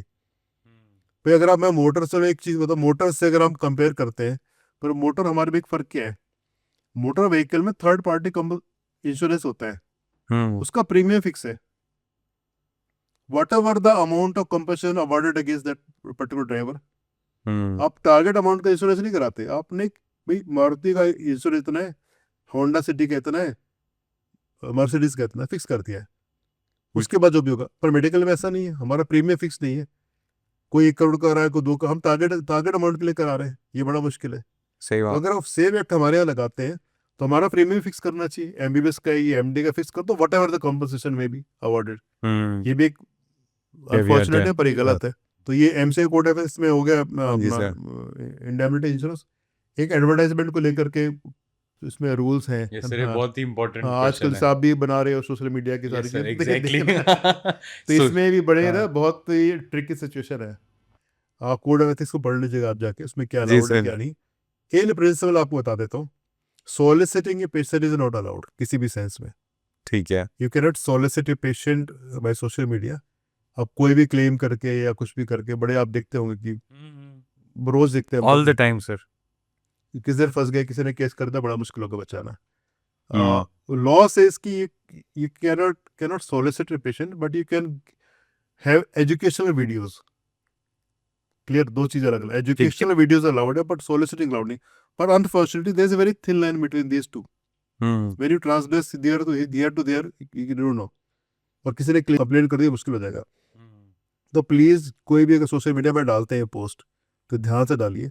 सॉलिसिटिंग अलाउड नहीं। अब मेरे पास एनएमसी गाइडलाइन आई 4-5 दिन पहले कुछ, उसमें ये भी कह रहे हैं कि वो टेस्टिमोनियल्स अलाउड नहीं है, इस तरह की चीज़ अलाउड है। तो ये आप प्लीज ध्यान रखिए आगे जा करके। बड़े case, testimonials by the patients. Patients, फिर आप फॉल्स क्लेम हम्म कर रहे हैं कि मैंने आउटकम ऐसा आ गया, फिर ये पेशेंट 4 जगह गया था, उसने ठीक नहीं है, मैंने ठीक कर दिया। ये ओ सब ये बहुत, भी अलाउड, कुछ ये सब भी ना अलाउड ये नहीं है। सब okay this is part of. Educational pure में, आप सर्जन हो, आप नी रिप्लेसमेंट होता है, ये प्रोसेस होता है, ये इंडिकेशन ऐसे करते हैं, खत्म हो गया बस। The moment you give your number कि मैं बेस्ट हूँ, मेरे घर आ जाओ, मेरे से करवा लो, ये कर, वो फिर हो गया तो सॉलिसिटिंग। सर एजुकेशनल कंटेंट भी जो बहुत सारे डॉक्टर्स का मैं देखता हूँ, उसमें भी वो अपने क्लिनिक में बैठे होते हैं, क्लिनिक का नाम होता है, क्लिनिक का नंबर होता है, दे डू नॉट एक्सप्लिसिटली से इट, बट वो अलाउड है। लॉ में मैंने क्या ना, बहुत कुछ अभी भी ग्रे एरियाज हैं, हर से ब्लैक एंड व्हाइट नहीं है। पर again, what is best is the common sense. आपने लिखा है, वो दिख तो रहा है उसको भी हाँ जी सर। कि भाई आपका इंटेंट क्या है। तो जब कोर्ट में कोई केस करता है, वो कितना एग्रेसिवली करता है, और जज का मूड क्या है, उसका कॉमन सेंस क्या है, कुछ भी हो सकता है। तो भी सेफर साइड, बिल्कुल चांस मत लीजिए। आप यहाँ नाम लिख दिया, आपने नंबर लिख दिया, कुछ भी वो करते हैं लोग, ऐसा करते हैं, वो जो फंस गए तो फंस ही जाएंगे। पर आपको ओके लॉ को तो फॉलो करना पड़ेगा, आप उससे एग्री करें डिसएग्री करें, आपको हार्श लगे सॉफ्ट लगे, पर it has to be followed. Sir as president DMC आप लोग कंप्लेंट पे ही रिएक्ट करते हैं या खुद से भी एक्टिवली, अगर कंप्लेंट नहीं हुई है तो भी आप एक्शन तो लेते ऐसा है हैं? कि दोनों हम कर, मोस्टली हम लोग कंप्लेंट पे ही करते हैं, पर हम सुओ मोटो भी ले सकते हैं। और ओके। सुओ मोटो हमने बहुत सारे केसेस लिए भी हैं, जो अच्छा। पब्लिक फिगर में आ जाते हैं, न्यूज़पेपर में आते हैं, जो बड़े इश्यूज होते हैं, जी सर। जिस कंसर्न जनरल पब्लिक है, जो हम लोग लेते हैं, सुओ मोटो भी लेते हैं। पर हम इंडिविजुअल सुओ मोटो ले नहीं पाता, कि हमारे पास केसेस बहुत ज्यादा होते हैं वैसे ही। टाइम ही नहीं है। हाँ, टाइम नहीं होता। अगर कोई करता है तो हम जरूर लेते हैं। सर ये आप कंप्लेंट्स वाले केसेस देखते हैं, इसके अलावा सर और क्या केसेस आते हैं? नेग्लिजेंस हो गया एक और एक कंप्लेंट्स हो गई, अदर देन बहुत दैट? तरह के केस आते हैं बेसिकली। देखो, बिहेवियर को लेके भी आता है, डॉक्टर का बिहेवियर ठीक नहीं था, अच्छा। इसके लेके बहुत आते हैं कि जी बहुत ओवर चार्ज कर लिया, तो वो ओके। वो भी आते हैं। तो उनका अपना अपना होता है। एक्चुअली का जब जब कोई एग्रीव्ड होता है ना, तो हाँ। सब कुछ लगाता है साथ में। जी सर। कि मैं मतलब अगर वो डॉक्टर ने लापरवाही से मार भी दिया, पैसे भी ले लिए, ढंग से बात भी नहीं करी, बॉडी भी नहीं दी, सब कुछ करेंगे वो, फिर तो सब कुछ ऐड होता आता है उसके अंदर। जी सर। और कई बार ये भी आता है किसी जो ना जैसे मेडिकल सर्टिफिकेट का काफ़ी बड़ा इशू है, ये भी Okay. MCA code of ethics में ये भी एक पॉइंट है, मेडिकल सर्टिफिकेट उसके अपनी गाइडलाइंस होती हैं। अगर मेडिकल सर्टिफिकेट आप देते हैं किसी को तो गाइडलाइन को फॉलो करना है, उसमें अगर आपने गाइडलाइन को फॉलो नहीं किया, और कई केसेस आते हैं जहाँ doctors they give medical false medical certificate in lieu of money. Oh, तो साल में okay. 3-4 डॉक्टर्स के नाम लाइसेंस कट इसीलिए कैंसिल होते हैं कि वो इस तरह काम करते हैं। तो किसी ने कंप्लेंट कर दी, किसी के ऑफिस में कर दी, कहीं कर दी, फिर वो इन्वेस्टिगेट तो मालूम पड़ता है ये तो गलत दे रखा है। तो ये इस तरह के केसेस भी हमारे पास काफ़ी आते हैं। सर एक और चीज़ पूछनी थी, जो ये पीजीज और इंटर्न्स का हरासमेंट होता है by their senior doctors such as head of the departments या प्रोफेसर्स, उसमें भी कुछ ऑप्शन होता है इनके पास, इंटर्न्स या पीजीज के नहीं पास? देखो, हमारे पास तो कंप्लेंट तो कोई भी कर सकता है, ये भी कर सकते हैं? पर बेचारे करते कहाँ हैं, किसकी हाँ, हिम्मत है? वो तो है अगर ही सर। हिम्मत होती तो हैरेसमेंट होता ही कैसे। पर यही कि मैं जब जाता हूँ बात करने, और ये मेरे लिए भी बहुत टची सब्जेक्ट है, when I go and talk to them, तो नॉर्मली मैं हर कॉलेज में जाकर लेक्चर लेता रहता हूँ लॉ के ऊपर, तो बात करता हूँ उनसे। मैं कहता इतना टॉक्सिक एटमोसफेयर बना रखा है, जी सर। और ना सर दिल्ली में, पूरे इंडिया में ये हाल है, और आज नहीं, पहले 40 साल से ये हाल है, तब भी था आज भी है। तो उसको मैंने कहीं ना कहीं चेंज करना पड़ेगा। जी मतलब अगर अपने जूनियर को मैं रिस्पेक्ट नहीं दूंगा तो मेरा पेशेंट रिस्पेक्ट क्यों देगा? मतलब आप वार्ड में राउंड ले रहे हो और आपने वार्ड में पब्लिकली उसको स्कोल्ड कर दिया, ऐसी लैंग्वेज बोल दी, या आपने बॉडी से ऐसे कर दिया, तो if you I don't respect him as a doctor, तो how would patient respect him as a doctor? This is very common sir. और फिर जब वो पेशेंट वी हैव रिस्पेक्ट नहीं फेस्ड करेगा इट। तो बोलेगा ना जूनियर डॉक्टर है, इनसे क्या बात करनी, तो वो आपके फिर वो वहाँ पे प्रॉब्लम शुरू हो जाती है। तो हमें कहीं ना कहीं इस एटमोसफेयर को चेंज करना होगा। आप किसी बाकी प्रोफेशन में देख लीजिए, लॉयर में या सीए में, बिल्कुल वकील साहब ही कहलाते हैं, या जूनियर तो भी कोई ऐसा नहीं है। हमारे यहाँ तो ये तो इंटर्न है, ये तो रेजिडेंट है, ये तो ऐसे बात करते हैं। जी sir. Do you call them doctors?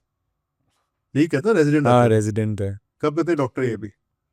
तो आपको रिस्पेक्ट तो देनी पड़ेगी, और उसकी वजह से बड़ा स्ट्रेस है डॉक्टर्स के अंदर भी, और एक रिलेशन डॉक्टर्स टू डॉक्टर्स भी खराब है, डॉक्टर टू पेशेंट भी खराब होता है इससे। एब्सोल्युटली। सर एक और एस्पेक्ट है मेडिकल कंपनीज वाला, एमआरस वाला, करप्शन इन डॉक्टर्स, उसके बारे में सर क्या गाइडलाइंस हैं, कैसे प्रिवेंट करना, और क्या चीज़ें हैं जो एब्सोल्युटली प्रोहिबिटेड है बाय लॉ फॉर डॉक्टर्स? देखिए ऐसा है कि तभी मैं कहता हूँ एमसीए कोड ऑफ एथिक्स पढ़िए सब लोग, सब लिखा है डिटेल में ना, वो बहुत एक अपने आप में सब्जेक्ट है। बिल्कुल। इन प्रिंसिपल किसी तरह का कट्स और कमीशन किसी भी लैब से इलीगल है, अनएथिकल है। किसी भी एमआर से किसी तरह का गिफ्ट अनएथिकल है, इलीगल है। एमआर स्पॉन्सर्ड इवेंट्स या क्या कहते हैं, एयर टिकट, होटल सब इलीगल है, अनएथिकल है। कॉन्फ्रेंस के स्पॉन्सर्ड सब कोर्सेज, एवरीथिंग अलाउड नहीं है। जी अब सर। मोस्टली आपको पता है चल ही रहा था सब जगह, ऑफ कोर्स। कोई कंप्लेंट करता है, कोई फंसता है तो फंस जाते हैं। तो ये पर अभी भी 2002 की गाइडलाइन चल रही है, 2023 की जो अभी एनएमसी की आई थी, जो अमेंस में दोबारा आ जाएगी। आई थिंक वो और डिटेल में इसके बारे में लिखा होगा, पर Okay. इन प्रिंसिपल गलत है। एक सर एमआरस के अलावा जैसे सर्जिकल इम्प्लांट्स होते हैं या कार्डियक स्टेंट्स हैं, ये कुछ इम्प्लांट्स वाली कंपनीज होती है, वो भी fall in the same category? बिल्कुल, any kind of cuts and commission is Not allowed. Illegal, absolutely illegal. Okay. And sir coming on the same topic, drugs में generic drugs and branded drugs, इनकी भी बड़ी controversy है देखो sir. ऐसा कि एक पहले एनएमसी कोड है तो इसमें लिखा था कि doctor should generic medicine. Purpose ये था, गवर्नमेंट का इंटेंट ठीक था कि जेनेरिक मेडिसिन की कॉस्ट कम होती है, ठीक है। पर वो उसके साथ में शुड वर्ड था, ये बीच बीच में क्या था, 2-4 साल में सरकार कह रही थी लिखना चाहिए डॉक्टर्स को, और अब लॉ तो कोई था नहीं। अचानक अखबार में खबर आएगी और डॉक्टर्स विलेन बन जाते हैं कि डॉक्टर को पता है कितना कमीशन मिलता होगा, इसलिए बैंडेड लिखते हैं, दुनिया भर की बातें होती हैं, पर हुआ कभी कुछ नहीं। ये सरकारों के तरीके होते हैं अपने अपने करने के। भाई अगर ब्रांडेड मेडिसिन बन रही, सरकार ब्रांडेड मेडिसिन बनाना बंद कर दे। अब जनरिक बिकेंगी, बनती क्यों है? उनको टैक्स दे रही हो। भाई सारे 80-90% ब्रांडेड ही है ना। तो हमारा ये कहना है कि जेनेरिक मेडिसिन अभी दोबारा आया था 2023 वाले एनएमसी कोड ऑफ एथिक्स में, ओके सर। पर उसके बाद उन्होंने अबेंस में चला गया। अब डॉक्टर्स का ये कहना है कि जेनेरिक मेडिसिन लिखने को तैयार है, पर उनका कंसर्न है कि एक तो अवेलेबिलिटी का इशू है, दूसरा कहने का क्वालिटी कंट्रोल का इशू है। हम तो कहते हैं वी आर और फॉर जेनरिक मेडिसिन, हम तो कहते हैं बिल्कुल लिखने को तैयार है, अवेलेबल होनी चाहिए, क्वालिटी कंट्रोल होनी चाहिए, और कहीं ना कहीं अगर ब्रांडेड मेडिसिन को आप कंट्रोल कर दो तो अपने भी जेनरिक मेडिसिन लग जाएंगी। अब मेरे सामने जो केमिस्ट है अगर वो जेनरिक मेडिसिन रखता नहीं कि उसका मार्जिन कम है इसके अंदर। सर एक बार आपके पास कंप्लेंट आ गई डीएमसी में, तो वो कैसे, उसका नेक्स्ट स्टेप क्या होता है, हाउ इट प्रोग्रेसेस? हमारे पास एक्चुअली हमारा 3 स्टेप प्रोसेस है। Okay sir. तो whenever we get a complaint from any attendant or patient, तो we refer it this complaint to concerned doctor first। तो ठीक है। जिसके केस कंप्लेंट डॉक्टर को या हॉस्पिटल को भेज देते हैं, उससे हम रिटर्न रिप्लाई मांग लेते हैं विद सपोर्टिव डॉक्यूमेंट्स। ओके। तो ये हम जब कंप्लेंट मिल गई, उसका जवाब मिल गया और सपोर्ट डॉक्यूमेंट मिल गया, फिर हमारी जो फर्स्ट कमेटी होती है कॉल्ड एग्जीक्यूटिव कमेटी, उसको एज ए प्रेसिडेंट में हेड करता हूँ। हम लोग 5 मेंबर्स होते हैं, हम 5 मेंबर बैठते हैं and we opt expert in that particular subject. मतलब सर्जरी की है गई नहीं की, तो 5 और 6 लोग हो गए। तो we sit with both complaint as well as the answer of the doctor hospital. Okay. तो उसमें अगर हमें लगता है कि भाई, कई बार कहता है पेशेंट को पता नहीं होता, हर बात उनको लगता है ये मार दिया, तो कई बार लगता है कि देख के लगता है तो कुछ नहीं है, जस्ट कंफ्यूजन ही है। तो जहाँ हमें लगता है कि कुछ फर्दर प्रूफ होते तो हम उसको वही डिसमिस कर देते। ठीक है। और पर हमें लगता है कहीं कुछ फर्दर प्रूफ इज नीडेड और फर्दर एक्सप्लेनेशन चाहिए, तो हम उसको हमारी सेकंड कमेटी, इसको बोलते हैं डिसिप्लिनरी कमेटी, वहाँ भेज देते हैं। ओके।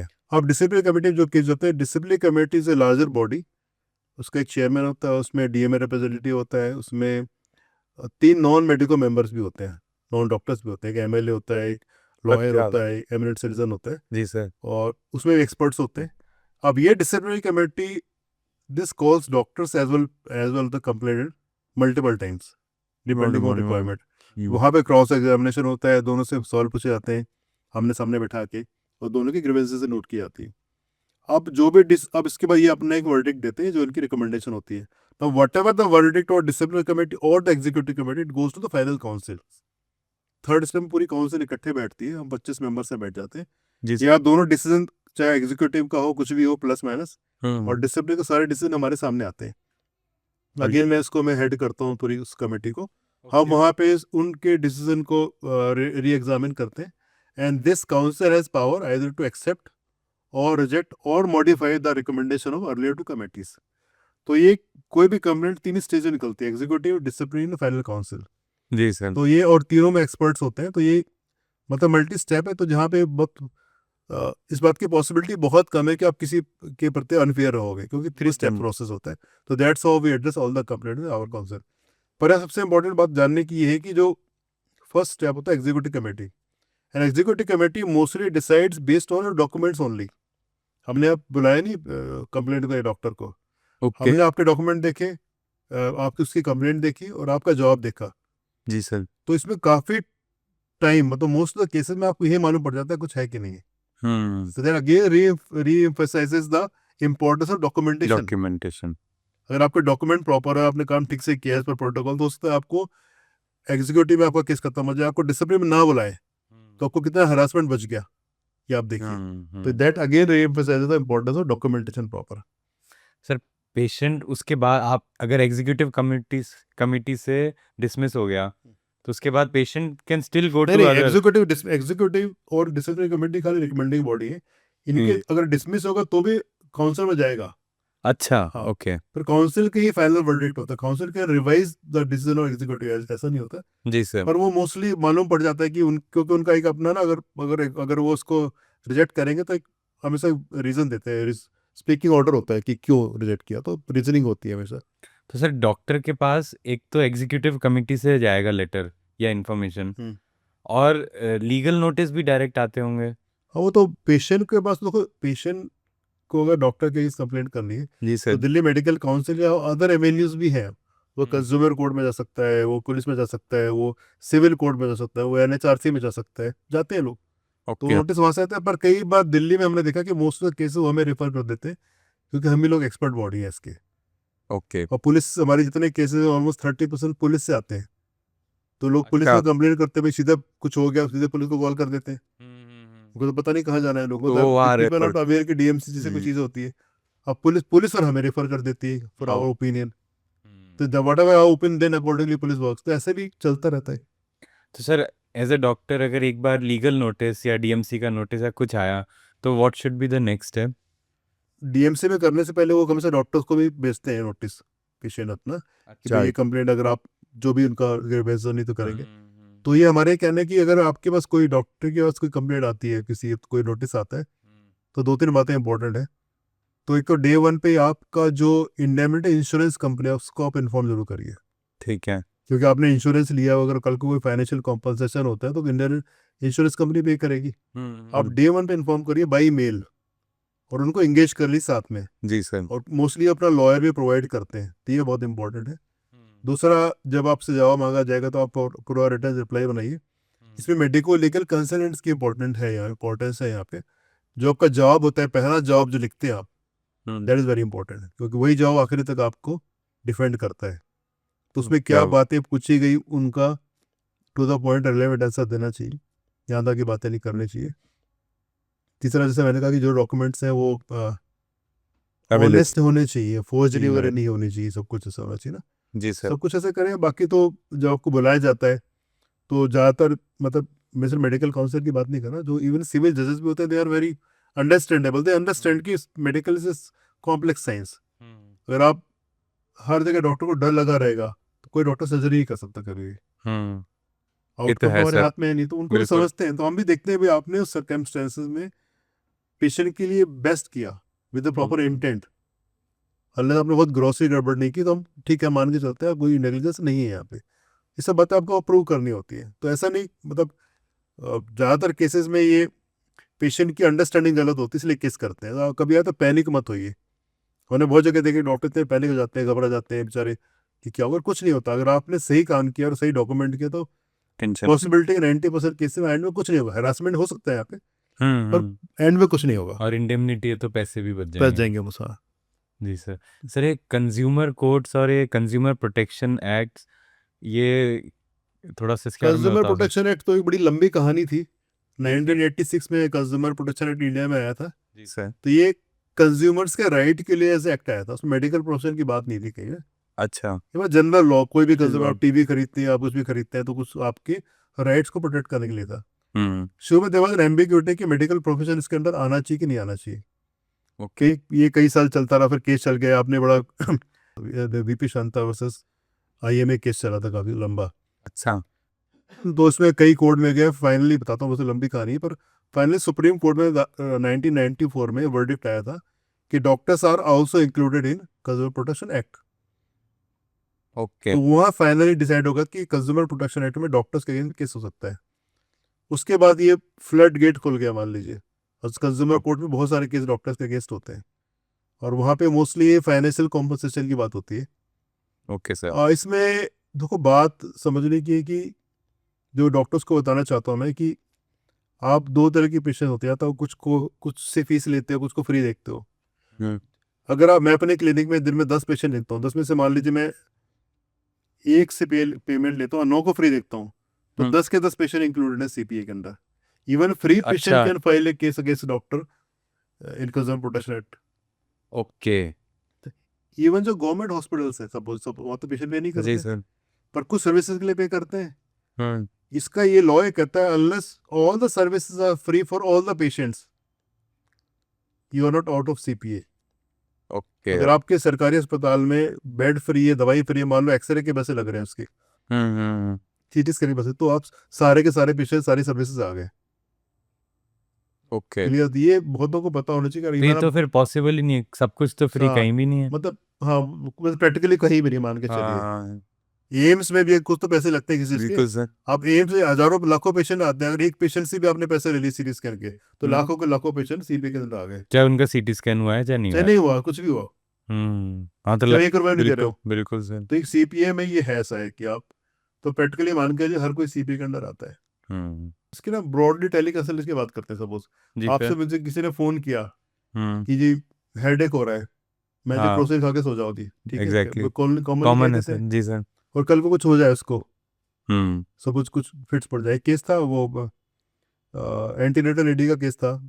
उसमें रात को 2 बजे उसको सीवियर हेडेक होता है, शी कॉल सर, आप गए नहीं, उसने फोन नहीं उठाया, वो बाद में एक्लेम्सिया में चली आती है, उसको कुछ होता है तो उसने केस फाइल कर दिया कि मेरा फ़ोन नहीं उठाया था, इसलिए ये उस पे आ गया जहाँ पे मैं ड्यूटी टू केयर की बात कर रहा था कि आपके पेशेंट को पता होना चाहिए इमरजेंसी में क्या करें, and doctor loss the case. Lost the case. Yes, क्योंकि उसकी पेशेंट को पता नहीं था कि रात में मुझे क्या करना है। ओके। और एक दूसरा केस है, उसमें भी रात को ये केस था, उसने फ़ोन उठाया, उसने कोई दवाई बता दी, पेशेंट ने खा ली, उसके बाद भी ठीक नहीं हुई, कुछ जाके प्रॉब्लम हो गई। अगेन डॉक्टर वॉज सूड। तो डॉक्टर को वही कह रहे थे, अगर आपसे कोई इमरजेंसी में दवाई पूछता है, आप बोले जी please come to hospital, mean time you take this. आप ब्लैंकेटली दवाई कभी मत बताइए कुछ भी, make you sense. Never know कि क्या है क्या नहीं है। जी तो सर। इसलिए कोई भी, यहाँ कहने का मतलब कोई भी एडवाइस हो, टेलीफोनिकली हो, व्हाट्सएप पे हो, मेल में हो, सबके लीगल इम्प्लीकेशंस है। तो आजकल तो लोग रिकॉर्डिंग भी कर लेते हैं, सब कुछ कर लेते हैं। तो प्लीज आप बी वेरी, कोशिश करें एज फार एज पॉसिबल ये टेलीफोनिकली कंसिडरेशन ना ही दे। तो अब तो लोग फोटो खींच के भेज देते हैं, फोटो खींची भेज दी, बच्चे की वीडियो बना के भेज दी गले की, बिल्कुल। क्या करोगे उसका। प्लीज बिल्कुल साफ ब्लैंकेटली मना कर, you are not obliged to this. आप क्लिनिक इमरजेंसी है, please go to hospital, non emergency है ओपीडी में आके दिखा जाए। बट प्लीज ये टेम्पटेशन से बचे कि मैं उसमें दवाई बतानी है। ओके। और सर अगर इसमें एक और क्वेश्चन बनता है, रिफ्यूज किस पेशेंट्स को कर सकते हैं, नॉट जस्ट टेली मेडिसिन। तो क्या इसमें बिल्कुल आपको राइट है पेशेंट को रिफ्यूज करने का, unless there is an emergency. बड़ा सिंपल है। ओके। अगर आपकी इमरजेंसी नहीं, आप पेशेंट को ना कर सकते हैं। इमरजेंसी में आपको पेशेंट को मना नहीं कर सकते। अभी भी अनफॉर्चुनेटली बड़ा एक ऑलमोस्ट 50-60 ईयर्स बैक एक परमानंद कटारा केस था, ओके। वेस्ट बंगाल में हुआ था। उसमें क्या था कि एक स्कूटर वाला एक्सीडेंट हो जाता है, और उसको लेकर के वो 2-3 हॉस्पिटल जाते हैं, सब उसको रिफ्यूज कर देते हैं कि पुलिस केस है या government whatever, and the patient dies. तो वो किसी एनजीओ ने केस किया था, इनफैक्ट गवर्नमेंट पे केस किया था कि कैसे मना कर सकते हैं। तो सुप्रीम कोर्ट का जजमेंट तब आया था कि in case of emergency patient doctor can not refuse a patient. तब सुप्रीम कोर्ट की ऑब्जर्वेशन थी उसी वाली में कि because there are no written law, we are passing judgment till the government makes a law. पर लॉ 50 साल में आज तक नहीं बने, तो अभी वही चल रहा है। तो आप Okay. मोटा मोटा मान लें इमरजेंसी में आप पेशेंट को मना नहीं कर सकते, otherwise it's your right to choose a patient or refuse a patient. Okay. और सर इमरजेंसी में जो आपने बोला कि पेशेंट आ जाता है तो मना कर देते because it is a police case, तो एमएलसी केस बेसिकली नहीं, हुए। तू मना नहीं करता। इमरजेंसी में ऐसा कुछ नहीं है कि ये पुलिस केस हो, कोई भी केस हो, आप इमरजेंसी में आपको हैंडल करना है। ये मिसकंसेप्शन है लोगों को, ओके। ठीक है। एमएलसी को आप मना कर दो, पुलिस के, ऐसा नहीं है। आप तुरंत इलाज करिए उसका, ये सेकेंडरी है। और आप इनफैक्ट अगर आप के पास कोई एक्सीडेंट का विक्टिम है तो आप you can walk to any hospital, drop the patient, you can walk out, आपसे कोई पूछेगा भी नहीं। ये लॉ बदल चुके हैं। राइट। हाँ, अब ऐसा नहीं कि आप करें और पहले जाएंगे तो पुलिस केस हो जाएगा तो पूछेगा, कोई जरूरी नहीं है। आपको बिल्कुल ट्रीट करना है, आपको स्टेबलाइज करना है, जो भी बेस्ट पॉसिबल करना है। तो पुलिस केस से बिल्कुल मत डरिए, आप मना नहीं करिए प्लीज। और सर जैसे एक्सीडेंट का पेशेंट आता है, बट आपकी तो एक पीडियाट्रिक्स की ओपीडी है सर, हाँ, ये थोड़ा सा है supposedly। इसमें। तो आप देखो देखो ये भी एक बहुत बड़ा इशू है, कैसे कर। तो उसमें तो आप नेचुरली ऑब्वियसली तो एक्सीडेंट वाले पहले तुम्हारे पास आएंगे नहीं। अगर आप तो आप जो भी फर्स्ट एड दे सकते हैं एज सुन एज इसको ट्रांसपोर्ट करें, जो भी करें, एडवाइस करना हो। वो एक क्लिनिकल एस्टेब्लिशमेंट एक्ट जब आएगा उसमें सारी चीज़ डिफाइंड है, उसको कैसे करनी कैसे नहीं। पर एट द मैक्सिमम आप फर्स्ट एड दे दीजिए, जो आपके बस में वो करिए। बाकी तो ऐसा कि जज भी समझता है, अगर मैं पीडियाट्रिशियन में बैठा हूँ, मेरे अगर आ जाए वाला फ्रैक्चर का बेड का, तो मैं क्या कर लूँगा। सही बात है। ओपीडी में तो उतनी फैसिलिटी तो नहीं होती, पर अल्टीमेटली ये सब कॉमन सेंस वाली बात है, क्या होगा क्या नहीं होगा। ठीक है सर, टेलीमेडिसिन में ऑनलाइन कंसल्टेशन कंप्लीटली अलाउड है, क्या नहीं तो अलाउड ऐसा है? कि पहले मेडिसिन ना अलाउड नहीं भी थी, हम डिस्करेज भी करते थे प्री कोविड एरा में। अब कोविड के बाद ये टेली मेडिसिन बहुत बड़े लेवल पे आई, सब लोग टेली मेडिसिन में आकर गवर्नमेंट ने भी इसको रिकॉग्नाइज किया गया। पर इसकी कोई गाइडलाइन बनी थी कभी, क्योंकि नई चीज़ है ये, बहुत ज़्यादा थी भी नहीं कभी। अब 2023 में जो एनएमसी की गाइडलाइन आई थी, उसमें इस पर काफ़ी डिटेल में उन्होंने लिखा हुआ है इस पर। ओके। काफ़ी उसकी पूरी बहुत अच्छी गाइडलाइन बनाई हुई, ताकि आप लीगली भी प्रोटेक्ट रहे और पेशेंट का राइट भी प्रोटेक्ट रहे। और मुझे लगता है वो दोबारा आने वाली है, तो एक बार वो आ जाएगी तो उसको हम लोग फॉलो करेंगे, जी देखते सर। हैं क्या। पर वो I think that's very very good. Prescription which is a valid document और an important document as you have said, क्या क्या चीज़ों का ध्यान रखना है? चलो उससे पहले एक चीज़ और याद आ गई, जब डॉक्यूमेंट्स की बात आ गई, तो डॉक्यूमेंट्स को प्रिजर्व कैसे करना है। एज पर लॉ आईपीडी के जो होते हैं इंडोर के 3 साल तक डॉक्यूमेंट रखना होते हैं सारे, 3 ठीक साल है। तक, ठीक है। उसका रीजन ये है कि जो दिल्ली मेडिकल काउंसिल में आप इंश्योरेंस के बाद 3 साल तक केस कर सकते हैं, ओके 3 साल के बाद नहीं कर सकते, और कंज्यूमर कोर्ट में 2 साल तक कर सकते हैं। तो ये आपके बेनिफिट के लिए आप डॉक्यूमेंट संभाल के रखिए ताकि आप करें। ओपीडी में ऐसा कोई लॉ नहीं है, पर आपके अगर आप उसकी कॉपी रखते हैं तो आपके बेनिफिट के लिए, क्योंकि आपने प्रिस्क्रिप्शन तो पेशेंट को दे दिया, या आपके साथ कुछ है नहीं, तो अपने डिफेंस ही रखना जरूरी होता है। हम्म। जहाँ तक बात प्रिस्क्रिप्शन की, तो जो कॉमन चीज़, एक तो कुछ एमसीए कोड ऑफ एथिक्स पढ़ लीजिए, आपका नाम आना चाहिए, आपकी डिग्री आनी चाहिए जो कि रिकॉग्नाइज्ड है, जिसके अलावा अगर आपका डिप्लोमा वगैरह नीचे आ सकते हैं, आपका डीएमसी नंबर जरूर आना चाहिए, ओके मैंडेटरी है। बाकी आपका ओपीडी का टाइमिंग वगैरह सब कुछ आना चाहिए, ठीक है। ठीक है और उसमें कोई ऐसी डिग्री नहीं होनी चाहिए जो कि अनरिकॉग्नाइज्ड है। पहले बड़ा शौक था लोगों को लिखना, बहुत सारे लिख देते थे सारे, बिल्कुल मत लिखिए। और जो बेसिक चीज़ें हैं, पेशेंट का नाम है, पेशेंट की एज है, डेट एंड टाइम है, टाइम इज ऑल्सो इम्पोर्टेंट है। ओके प्राइमरी कंप्लेंट क्या है, प्राइमरी एग्जामिनेशन की पॉजिटिव फाइंडिंग क्या है, आपके वर्किंग डायग्नोसिस क्या है, और अच्छा आपकी एडवाइस क्या है, ओके और एडवाइस के बाद आखिरी में फॉलोअप क्या है, और इमरजेंसी में क्या करना है पता होना चाहिए। ये 5। उसमें एक चीज़ और है कि मैंने कई बार देखा, आपने पूछा तो मुझे ध्यान है कि नीचे लिखा होता है कई बार not for medico legal purpose, कुछ लिखा था पर्पस हाँ वगैरह, जी हाँ जी इसकी कोई वैल्यू नहीं। Every line you right is has medico legal implications. ठीक है इसका क्या मतलब है कि आपने बोला थोड़ी कि नहीं होगा, सही बात everything you right is has is legal document, आप दे रहे हैं उसको, नाम उस नीचे पर साइन करिए, स्टैंप लगाइए, डेट डालिए, ये सारी चीज़ें बेसिक बता रहा हूँ आपको मैं। ठीक है। आई थिंक इसमें से काफ़ी कुछ वार्ड राउंड्स के बाद जो नोट्स लिखते हैं उसमें भी काफ़ी उसमें कुछ भी कॉमन काफी हो जाएंगी। उसमें, हाँ, उसमें जी डेट एंड सर। टाइम में सीक्वेंस हमेशा बननी चाहिए। और हमेशा कहता है नोट्स में रेलेवेंट नोट्स होने चाहिए। मान लो एक पोस्ट सर्जरी की नोट्स है, तो आप क्या डालोगे, वाइटल स्टेबल। वाइटल्स में अपनी ब्लीडिंग ना हो जाए तो क्या देखोगे, भाई पल्स कितनी है, ब्लड प्रेशर कितना है, यूरिन आउटपुट कितना है, हाँ सेंसर, ये तो लिखोगे ना। HB। अब हम देखते हैं क्या लिखते हैं, GC fair, S1 S2 normal, ये सब क्या मतलब है। Sir what exactly is medical negligence? देखिए मेडिकल नेग्लिजेंस ऐसे तो कहीं डिफाइंड नहीं लॉ में, ओके पर ट्रेडिशनली हम लोग 4 कंपोनेंट मान के चलते हैं। अगर चारों कंपोनेंट उसमें प्रेजेंट है तो इसको नेग्लिजेंस कहते हैं। नंबर 1 इसको 4 Ds करके कहते हैं। 4 इज ड्यू टू केयर, तो वो पेशेंट आपकी केयर में होना चाहिए। अगर वो पेशेंट मेरे केयर में नहीं है, मेरा पेशेंट नहीं, तो ऐसा नहीं कोई भी आके आपके ऊपर केस कर सकता है। मैंने ठीक पेशेंट है। एक्सेप्ट किया और मैं इसका इलाज कर रहा हूँ, तो ये ड्यू टू केयर है। Secondly there has to be a breach of duty. ना what of breach of duty, मतलब you did something which was not expected from you to do, और you fail to do something which was expected of you. Okay मतलब Either ways। Common sense मैंने कहा, आपने इलाज में करना था, आपने नहीं किया, या आपने ये कर दिया जो आपको नहीं करना चाहिए, तो ये ब्रॉडली ब्रीच ऑफ ड्यूटी हो गई। ठीक है और तीसरा there has to damage to the patient.